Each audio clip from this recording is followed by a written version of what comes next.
Welcome back, MTG Joe here. Today we're going to be doing a demo of the Boros burn deck that I've been having success with in the historic format. This is a historic best of one deck, and really we're just splashing white in a Boros shell for both Lurrus of the Dream Den as well as Lightning Helix. And Helix helps a lot with the Eidolon of the Great Rebels.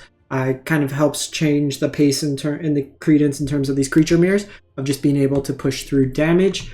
The deck itself, we just got a bunch of burn spells. We're kind of backing it up with Dragon Rage Chandler, which helps us clean up the top of our library, shape up our draws, and give us an evasive creature to attack in. Swift Spear gets bigger as you cast more spells. Also hasty, Kumano for pump counters, and like ping counters, and then a creature that can also exile. Melt Through over Play with Fire here because it leaves damage on the stack, or so it doesn't clear, so it's better against creature decks, the larger decks, especially things like Shieldred. You're better able over multiple turns to kind of stack damage on it, and most of the time this is going to creature anyways. Static Discharge is a scalable burn spell. Eidolon of the Great Rebels as a way to kind of ping your opponent when they cast stuff. It's kind of an interesting dance when you have this out. You want to try to make sure your opponent's at a lower life than you, and it's interesting math. Light up the stage for card advantage. Risk Factor also is card advantage. You can do this late, or it's just a 3 mana deal 4. You can recycle it from your graveyard. You can mill it over with Dragon Rage Chandler. So there's a lot of utility there. And then you have Skewer the Critics as a way to deal just another type of burn spell. 3 Den of the Bugbear as utility lands, 1 Ramen Up, just because we don't want too many pain lands kind of coming in. So I'm starting my kind of climb to Mythic. I was trying out some other decks, but I'm 27-14 with this deck over last season and this season. The hardest matchup can be the blue-white affinity deck if they get a good start, like turn 1 4/4. But generally speaking, like it's pretty positive against Wizards, 7-2 against Wizards, various blue-white, and I'm about just a little bit better than 50% against the artifact decks. Mono red have a favorable matchup, like any of the slower kind of decks. It's good in the creature mirrors because you end up having just a lot of incidental removal. This hand is not a hand you want to keep though. The quad light up the stage, you usually want like an enabler. Jinganta is usually wizards, so I want to be able to have some interaction on the early turns. And I think we are going to put away a light up the stage. We're likely going to have to be defensive in this matchup.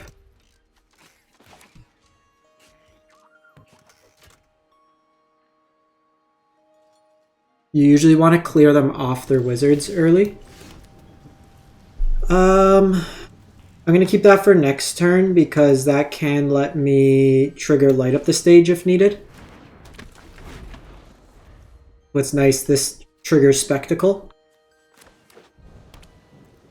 Opponent's got some real bad mana.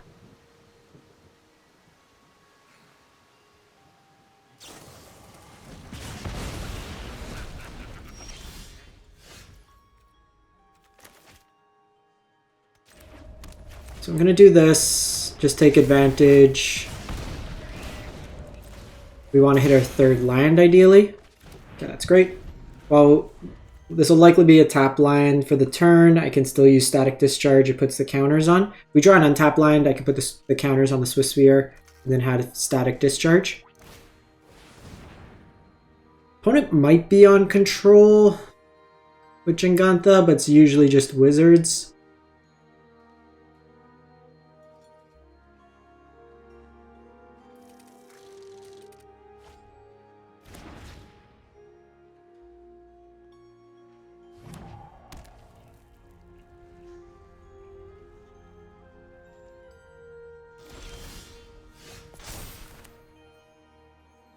I'm just going to take advantage of the spell. This will also put 4 power into play in case they do, or 4 burn damage. Yeah, they're just going face here. So their hand, they just don't have many threats right now, which is fine because now they also have to answer this. I have 2 pieces of removal that I can back up with 2 threats. I also have just the availability of the risk factor. The only thing right now with our hand, we did have to play this out as a red source.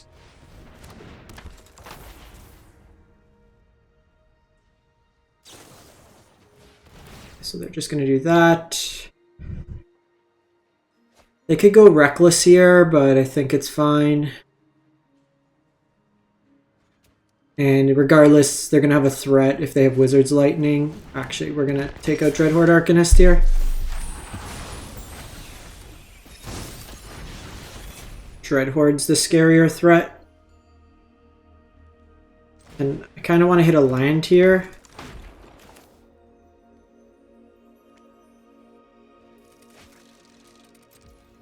I should have waited on that. I should have attacked first.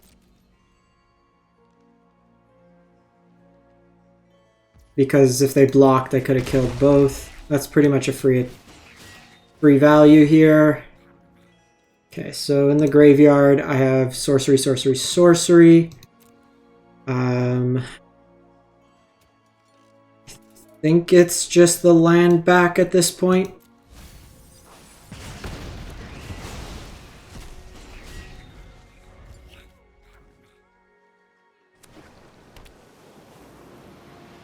The wizards can do a lot of burst damage. We need to be mindful of that. They've used 2 burn spells thus far.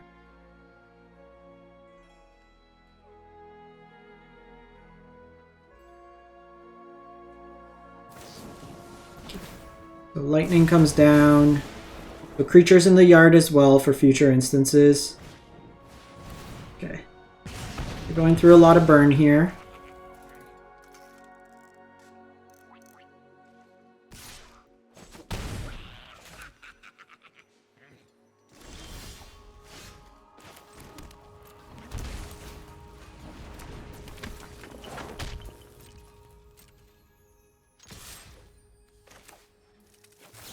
I think we're gonna do this. Might be wrong.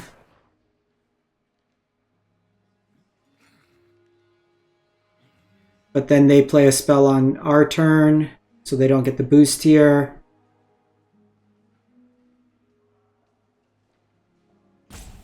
If I was guaranteed to have another white source to cast Lurrus next turn, I would bring it to hand, but it'll likely be next turn Lurrus to hand, have the melt through. And at this point, I'm trying to like pivot to try to kill them. We're at the race situation. And if they give me 3 cards, they give me 3 cards. So that was a swing of 6 damage.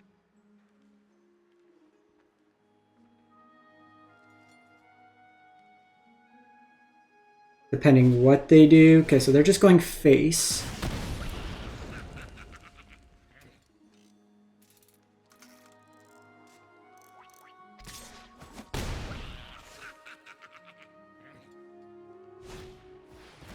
Second Sage.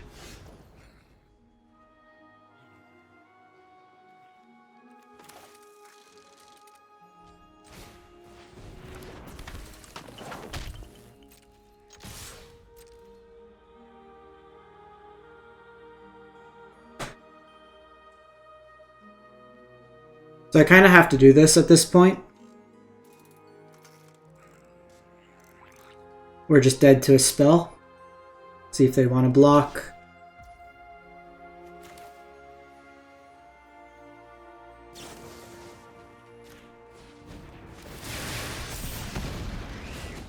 Okay.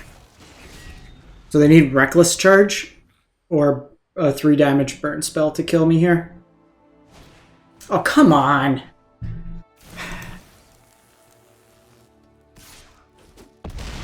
I think that's, like, you gotta go that route. They had to top deck, and we were in a decent spot because then I have the burn. We needed either no creature that turn.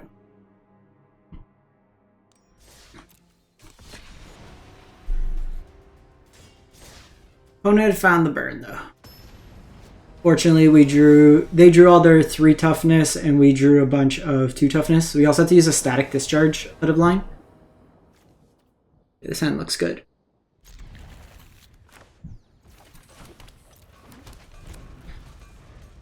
Would have liked a 1-drop, but ooh, against Elves,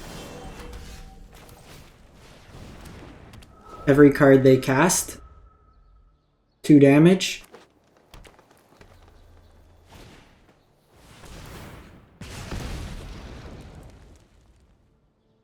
So I'd actually really like a land here. Perfect. And this is where the lightning helix help, where normally I'd be taking a bunch of damage. Now I can take them off this, that prevents the collected company for the turn, but I think I'm just going to light up the stage. This gets me access because now I can helix. I can skewer.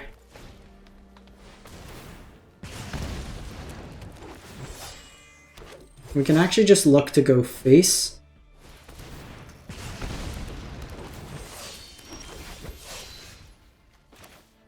I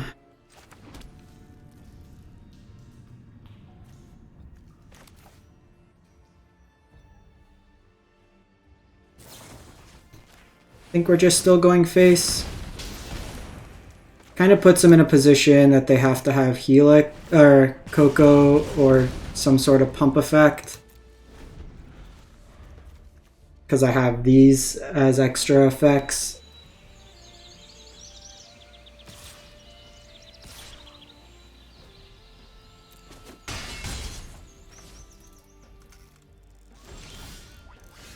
Okay, so they do have collected company.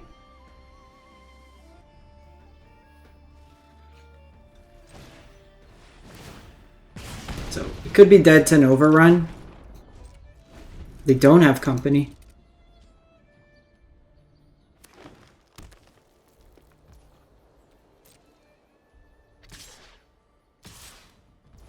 Okay, so in my graveyard, I have instant sorcery.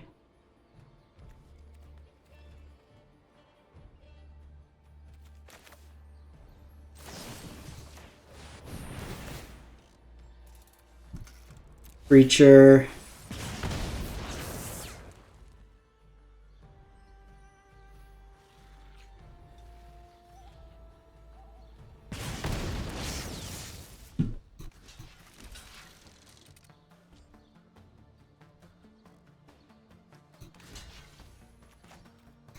That's fine. I'm at 6. I 3 them in the face. They're dead.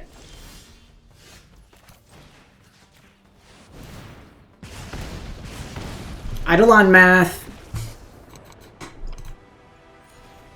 So we saw that game how the helix kind of offset. So we ended up gaining 6 of the 6 life back when we would have taken 4 extra, which ended up helping in terms of the overall. The fact they had like the Dwindlin Elite was actually pretty good because it gave them 2 bodies. So they were short a Lord. Like that turn, if they had collected company untapped Lord, would have been pretty problematic. Would have forced my hand in terms of blocks a little different. But the risk factor there, you see, it kind of forces them to awkward situations where either they take a lot of damage or...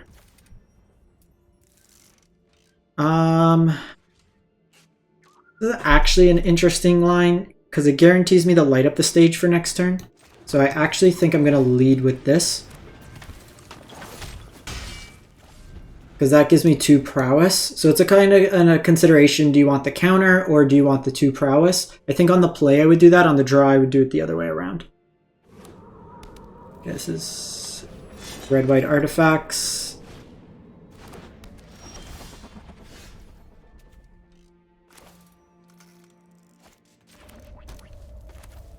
The Shadow Sphere is really annoying.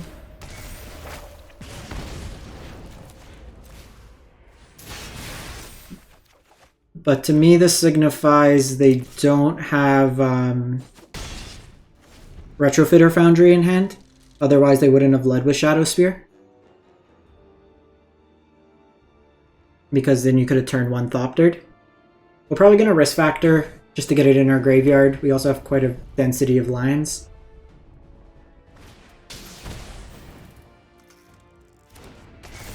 Especially with the Yotai.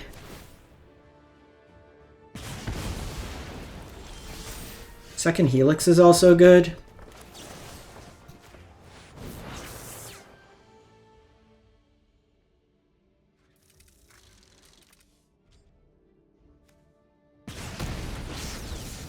Tad annoying because they're going to have the 4/4 here, so I'm going to have to burn 2 burn spells on it.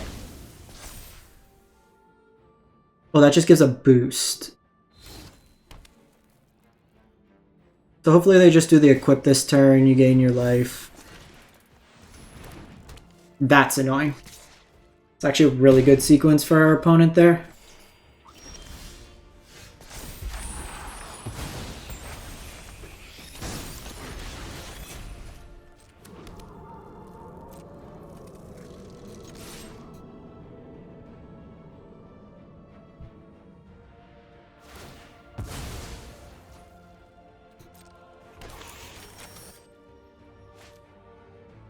I think we forgo Kumano this, like, we just take it. Have them trade. Like, honestly, if they didn't have Shadow Sphere, I wouldn't really care about it. This artifact matchup's rough. Like, when they get this going. I've also drawn quite a few lands.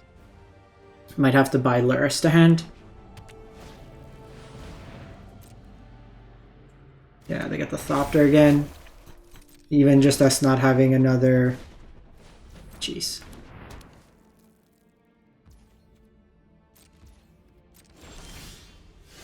Okay, I have Melt Through, so that'll help. The question here... Do I want to take 4? Because they're going to get the Retrofitter going. And they're kind of running out of gas at this point, so... I think we just go Vantage here.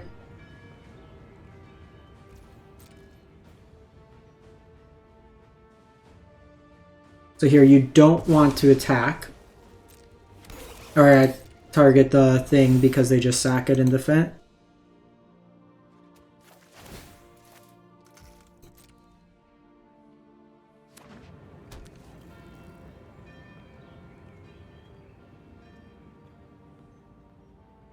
Not a great spot for us because we're constantly going to be needing to have an answer here.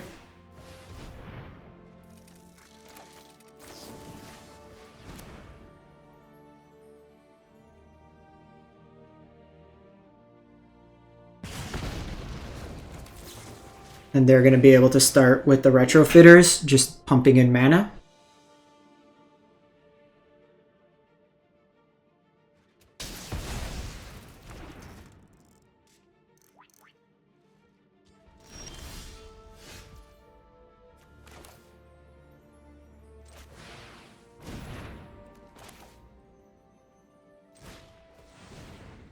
So we can go Shadow Sphere or Dragon Rage here. I'm gonna hold this land because it's gonna be discarded to Risk Factor. Probably get Kumano going.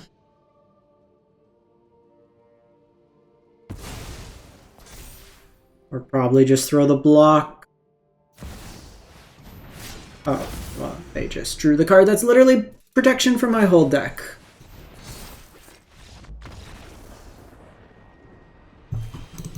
You can see where, like, the blade is a little bit of annoying, but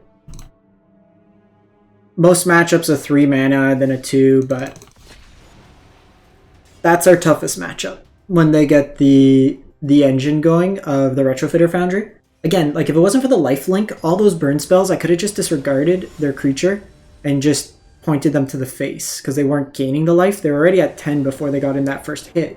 So we would have just killed them in terms of regular damage.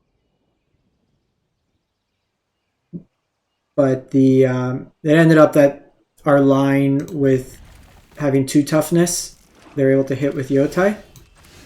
I'm gonna go Swissphere here. And we got punished. They have Fatal Push. Yeah, so it doesn't matter, Kumano wouldn't, but this lets me turn on Light Up the Stage for next turn.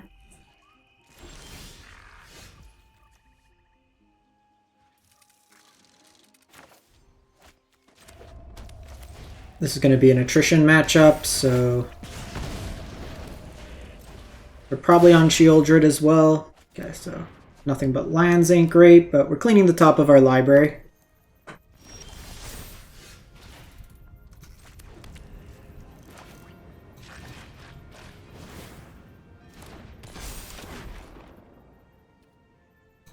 Gonna pass the turn here.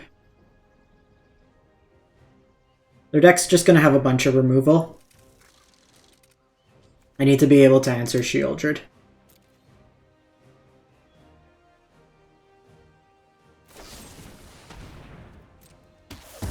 And the thing is, Skewer's not guaranteed to do so. Mono Black Devotion. But probably on Grey Merchant.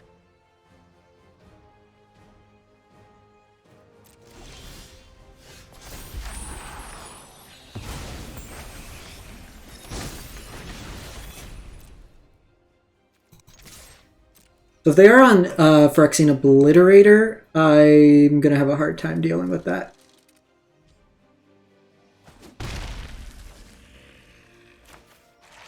So I can shock, deal 3, bring Lurrus to hand. I think that's fine.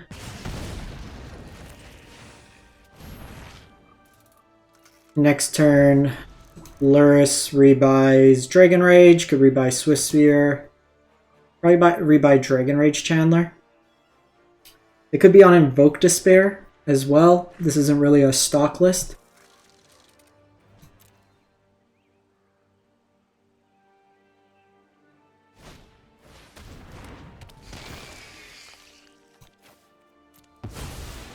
This is 3 to activate.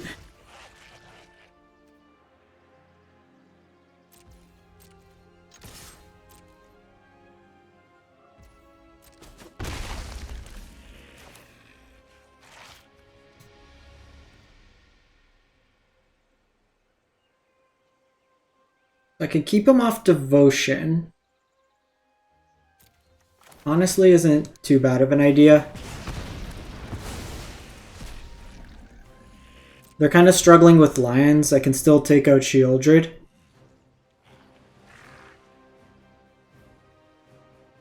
This makes it 4 damage.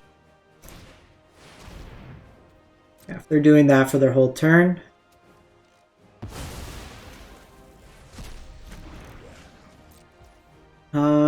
That puts them to 9. I still want to have the burn for Shieldred.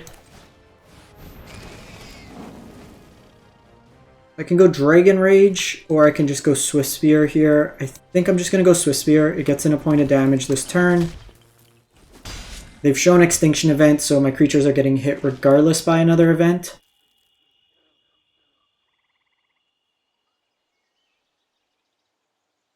And now they have to answer Lurrus.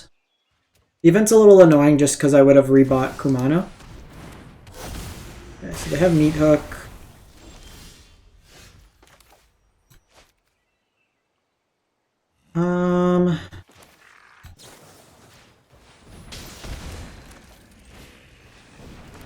We'll do that.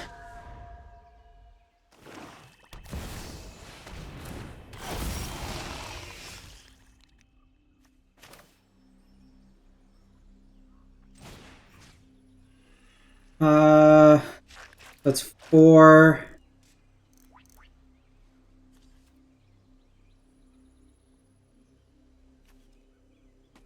I think we're just going face here. They can't really.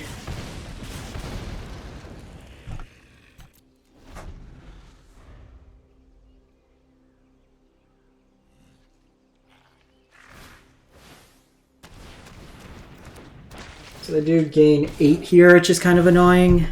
Jeez, they just had everything. Yeah, I had to take a chance there. We are 1 off, which is super annoying both times. Now I just can't cast. Like... That's frustrating. Frustrating!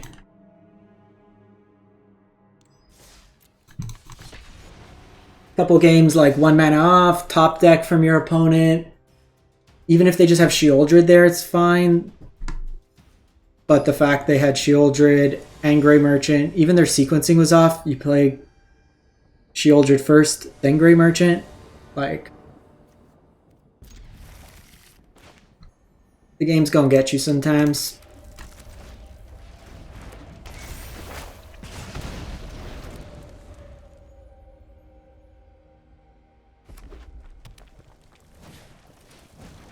Okay, so combo or madness.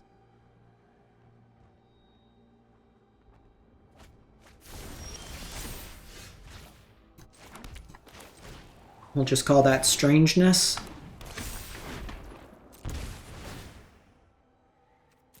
Keeps the third land. The sequence is pretty good.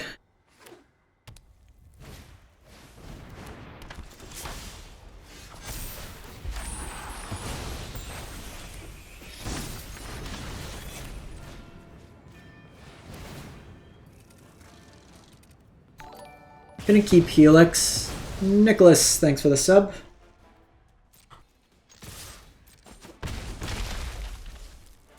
Because that on its own isn't enough to flip, we only have the one.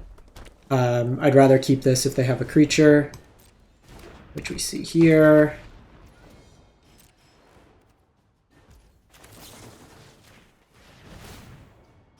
So here I get to stick some damage on them. Oh, you know what? I knew I had Helix on top. What am I doing? I forgot.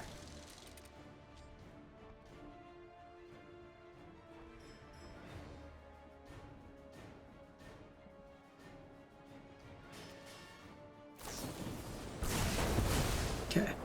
Got a burn spell out of them. See what they do here.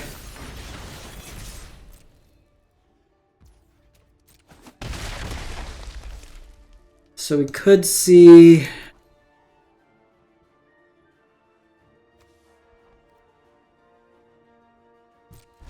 Let's just throw risk factor to the face. They look to be on mono red.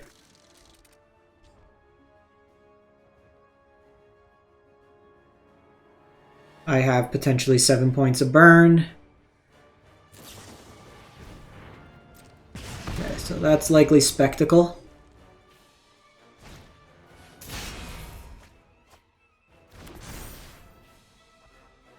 The Swift Spear come down.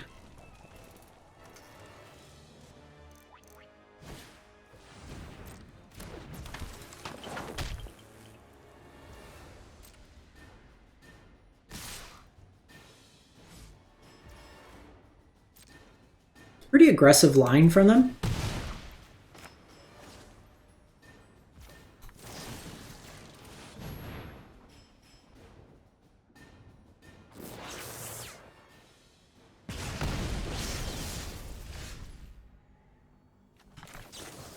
That works.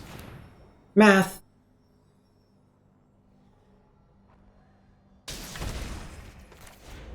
It can hit you because they can't even play a spell here.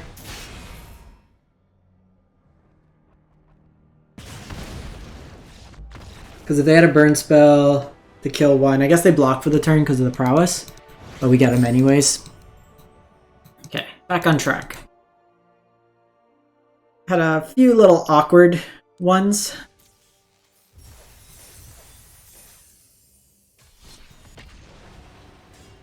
It might be...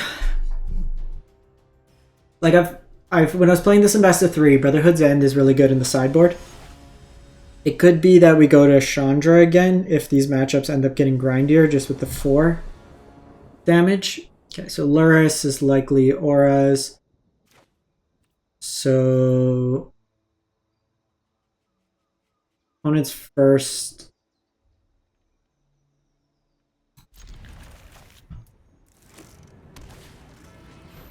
They just have it on 1. Yeah. So I can't win from this point.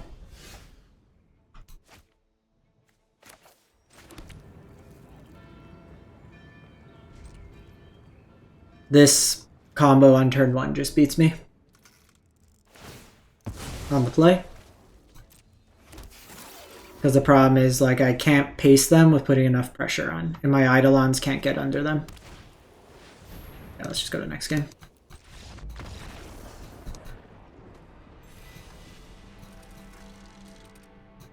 The Foundry's like... It's a little high rolly. Because like they can do it on 1, but they need 2 cards in hand to do it. 2 4-ofs. But that version, like the blue-white version, is a little easier because they don't play as many Thopters. They don't always play the Barb. I think I might go switch to the Brotherhood's End in the main over the... Like, risk factor is good because it hits your opponent.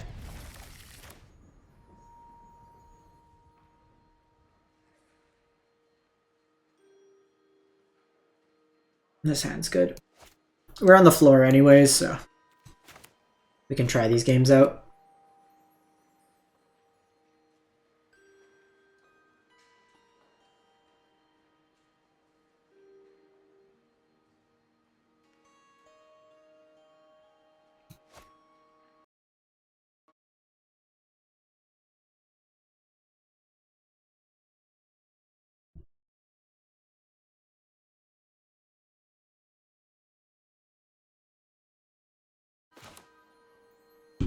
Hello.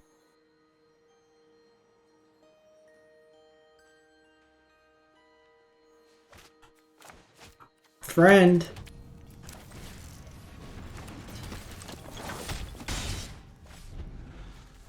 The next turn will probably just be Swift Spear, depends what they play. That was actually like the best draw we could have had. Because this lets me both answer the elf, hit for 4. So this is either Tyvar Elves or some sort of sack deck.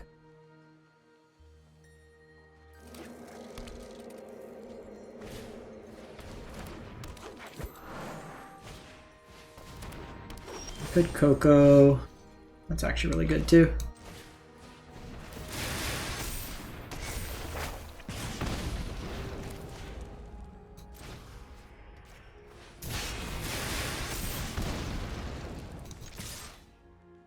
Because here if they just take it, I just kill them with burn.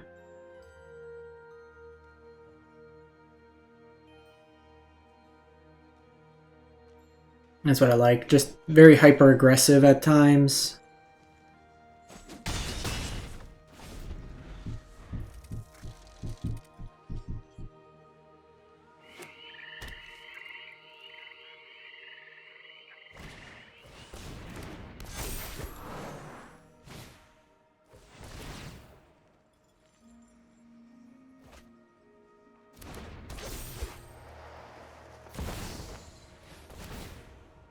I don't think they can kill me next turn. They pump, that's 6. They hit me for 15. They block, I can take them off a Lord. If they don't block, I think I attack anyways.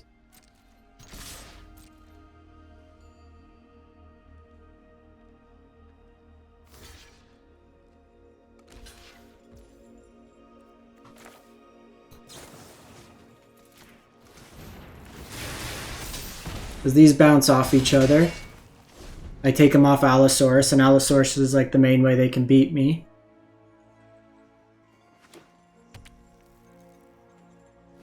Nykthos is pretty big, but don't think they have enough to kill me just this turn.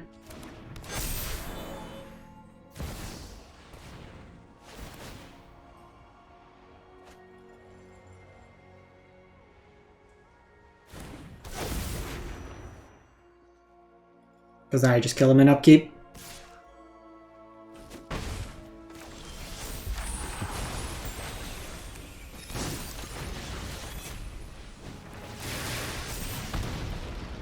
Got him. Got him. Alright, I'm gonna wrap this one up for the video. So a good demo of the games. We had a couple games where it was just a little variancy. But you could usually win 2-3 lines with the deck. We saw how kind of the Eidolon popped off, the risk factor, kind of some value plays like that. But let me know what you think in the comments. Catch you next time. Thanks for watching.